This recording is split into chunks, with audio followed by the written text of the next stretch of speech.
प्यार आया तो हम सितारों में भी जड़े गए।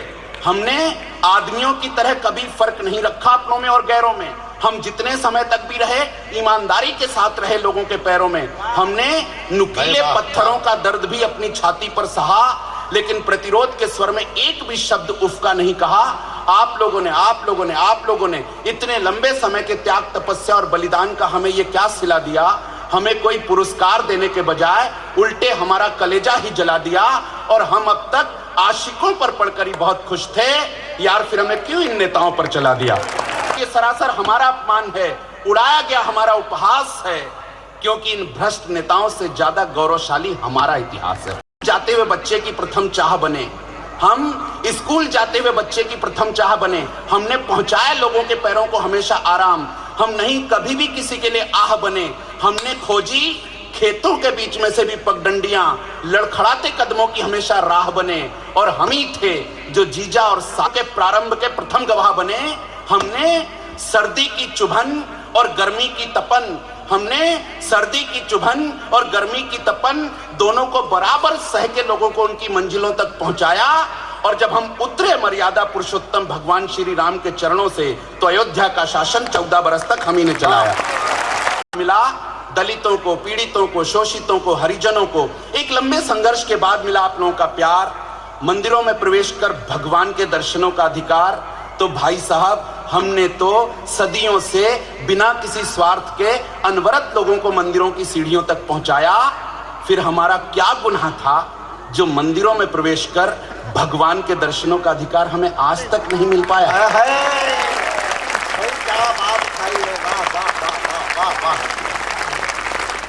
अधिकार हमें आज तक नहीं मिल पाया। तो आप सब भाई साहब, आप सब तर्क देंगे कि हमारे ऊपर थोड़ी सी धूल, थोड़ी सी मिट्टी और थोड़ी सी गंदगी है, इस कारण मना है मंदिरों में प्रवेश और वर्जित खुदा की बंदगी है।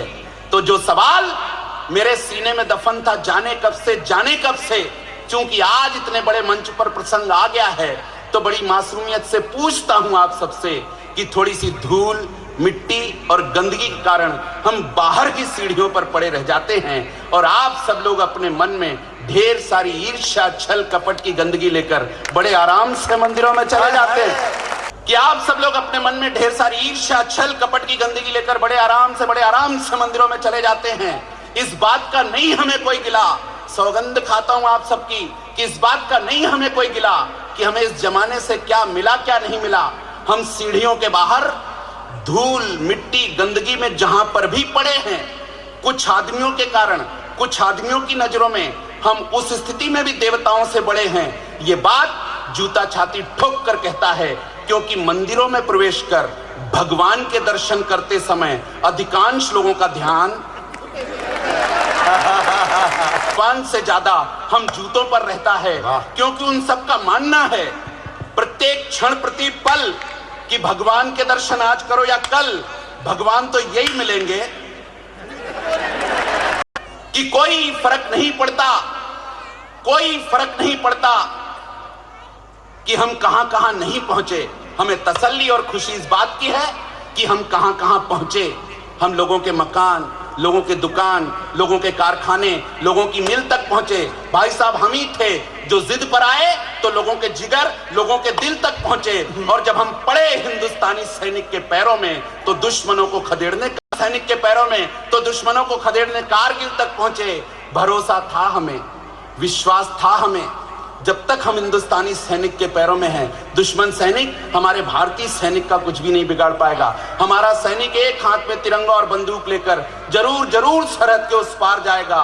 लेकिन तभी मेरे विश्वास की किरण गहरे अंधेरे में कहीं जाकर के फंस गई। दुश्मन सैनिक की एक गोली आई और मुझे और मेरे विश्वास को चीरती हुई उस भारतीय सैनिक के पैरों में धंस गई। तब पहली बार समूचा ये गरिमामय सदन माफ करे, तब पहली बार समस्त जूता संस्कृति को भूलकर पहली बार मेरी जुबान पर कोई बड़ी भद्दी सी गाली आई थी, क्योंकि किसी भ्रष्ट नेता ने मेरी खरीद तक में दलाली खाई थी। वाह वाह वाह।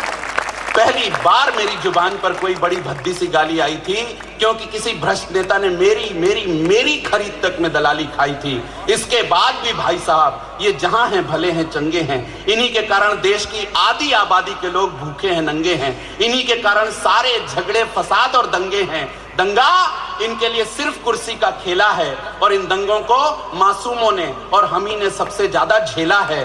पिछले दंगे के बाद जब नेताजी ने अपनी कुर्सी मासूमों के खून से धोई थी तो सीता की चप्पल सलमा के सैंडल के गले लिपट करके फूट फूट कर रोई थी। इसलिए अगर हम कपड़े के हैं, चमड़े के हैं तो हमें काटिए, छांटिए, बेशक अपने पैरों में लाने के लिए कई टुकड़ों में बांटिए। अगर हम प्लास्टिक या नायलॉन के हैं तो हमें तपती हुई भट्टी की आंच में जलाइए, गलाइए, लेकिन भगवान के लिए हमें इन भ्रष्ट नेताओं पर मत चलाइए। हमें इन भ्रष्ट नेताओं पर